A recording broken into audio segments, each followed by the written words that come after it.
L'actualité de ce mercredi, c'est aussi cette baisse massive des ventes de cigarettes en France, moins 7,6% l'an dernier.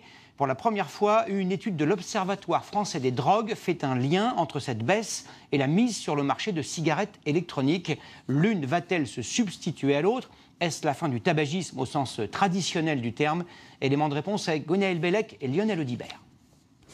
Les buralistes ont vendu 4 milliards de cigarettes en moins l'an dernier. Dans le même temps, la cigarette électronique connaît un succès spectaculaire.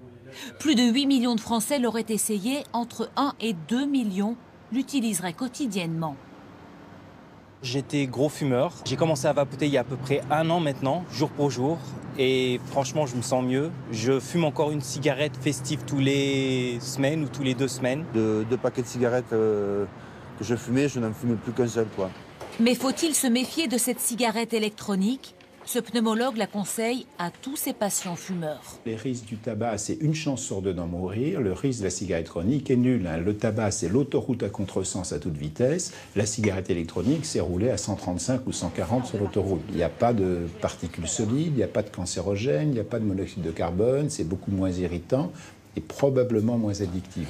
Les 2/3 des vapoteurs fument aussi régulièrement des cigarettes classiques, mais ils ont baissé leur consommation de tabac. Pourtant, seul 1% des sondés auraient définitivement arrêté de fumer grâce à la e-cigarette. Je fumais à peu près depuis l'âge de 18 ans. Je fumais un bon paquet par jour. Et j'ai commencé la cigarette électronique depuis à peu près 1 an. Et j'ai plus jamais retouché à une cigarette.